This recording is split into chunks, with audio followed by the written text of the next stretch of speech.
Hey guys, welcome to the shop. Today I wanted to talk a little bit about kind of planning a slightly more complex manual machining job. Now, I understand why some people would find a lot of this trivial if you do it every day. Now, a lot of people don't do this every day and it is less trivial for them. And for jobs, frankly, where precision is this important because this is an already accurized. I can get into a whole nother video on that. I don't really want to bash it too much, but this receiver has been trued faced, has had the threads recut in it, so there's some money involved in replacement on that, above and beyond just going and buying another short action Remington 700 receiver. Now, the other thing too is this is getting fit for a unique part.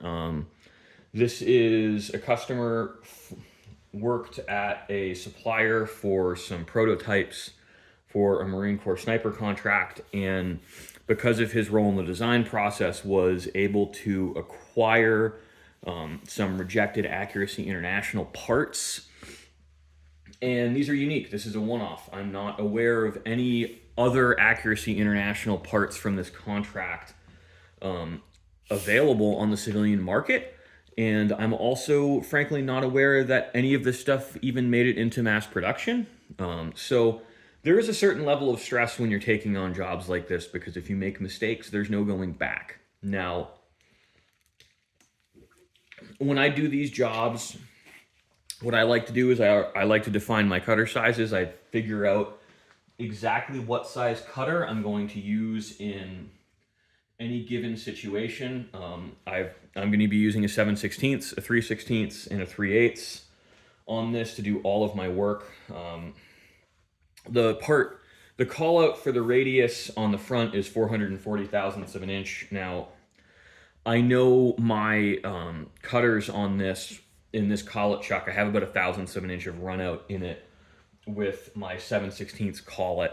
So not really ideal, but not really a horror show either, because that actually brings me in exactly the effective radius I need, just because I am, ironically, by cutting oversized, it solves some of my problems. Now, that is not something I would normally think of in a machining project, but it actually works out really well.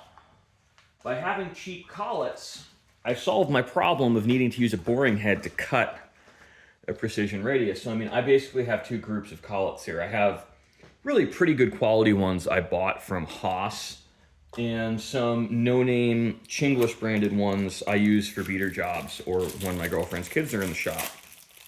And because these are less precise, your effective radius, because my 438 thousandths of an inch cutter is doing the hula. Once I have 1/1000th of radius, it effectively grows that cutter by 2/1000ths of an inch, so I'm exactly where I need to be tolerance-wise, which is honestly really funny that cheap collets solve the problem. And I think it's something to be aware of and consider, that sometimes counterintuitively, you're better off using some cheaper tools. Now, I am going to do a bunch of tool changes on this, and I really do like this ER collet chuck for this reason.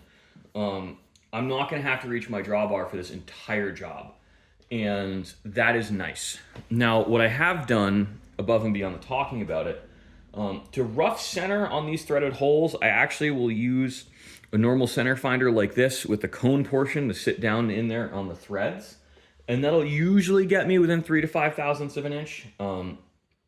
And then I will use a dial test indicator as such, and this has brought me, I'm really pretty confident on it that this is where I need to be to drill this hole. I'm showing a negligible amount of movement on this. If this indicator is perfect, 1 to 2 10,000ths of an inch. Now,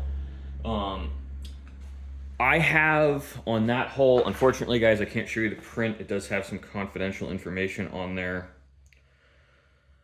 On that hole location, I've got plus or minus 5 thousandths of an inch. I have that on all of my hole locations. So theoretically, I could have gotten away with just running it in the using the center finder as such instead of switching to a dial test indicator. I have chosen to switch to a dial test indicator because I don't want to be concerned about any stacking tolerances, where any errors I make in my center finding are going to add up, because while I'm using a stub length drill, it's going to follow an existing hole to an extent. And by following that existing hole to an extent, what I'm setting myself up for is a serious misalignment between the holes in all of my machining cuts. Now, I'm also going to have to take really, really light cuts on this because I only have 2 1/4-28 screws holding this in place. Now, that's not ideal. What I'm probably actually going to do, and what I should have done in hindsight, is throw a nut on this. Now, I don't want to have to re-indicate everything. That would be a little bit exhausting, and I think I'm going to get away with this because, again, I'm taking very, very light cuts. I'm going to do it at low speed and minimize vibration. And I'm confident it will be fine. Now, again, hindsight's 2020. Arguably, the best way to have done this would have been to set everything up with red Loctite and jam nuts. No, I'm not going to do that. Fixtures like this, again, I'm pretty confident on because I do use them a lot. Now, the only cutter I'm going to be a little bit concerned about using is my 7/16. And what I'm probably actually going to do is just come and plunge down, because that will give me the least axial force on those screws, and it's going to be pushing the part directly into my fixture. Now, a little bit of an aside on the fixture is you'll see how it's surface ground. I did not surface grind the whole thing because I just don't need to. I only surface ground enough on both sides to get it to clean up and sit nicely in the vice jaws. This fixture is a little bit larger than it needs to be. I have considered cutting it down, but I don't think I'm going to. I think I'm going to leave it exactly as it is. And a friend of mine actually recently acquired a heat treat oven. So in theory, I'm going to send this to him to get hardened, and then I'll bring it back and I'll finish grind it here again. But unfortunately, I didn't have time to send this out to get hardened, just because, again, I have production demands to meet right now. I have to get stuff out. So, a little bit of a trade-off. I'm not using ideal fixturing just because of time constraints, but, live and learn. We don't live in a perfect world, and we do have some compromises to make, but I do think planning out your cuts, writing down how far you're going to move from certain datums on a notepad with a pen and a pencil, or pen or pencil. I do pencil because I don't trust myself. I can erase it. And having a calculator, I don't like to use my phone while I'm working because I do believe it is a little bit of a distraction, especially if a customer calls or a friend calls or I get text. It's very easy to make mistakes doing that. So on jobs like this, I do have my phone on silent, and I will just be, using my earbuds, rocking out, listening to whatever music or YouTube video I happen to have in the background. Because mistakes are expensive. I literally cannot put a price on this rail, and I would expect it's about $1,000 to replace this receiver with the machine work that's been done on it. So, we're really looking at serious consequences to making mistakes. So I think taking your time, planning your jobs, and not screwing up as much as you can. It's not ideal, but we don't live in an ideal world, and I kind of enjoy work like this, as stressful as it can be, because it does make me quite a bit of money, and it's helped me build a reputation where I can demand more per hour just because I'm one of the very few shops doing stuff like this.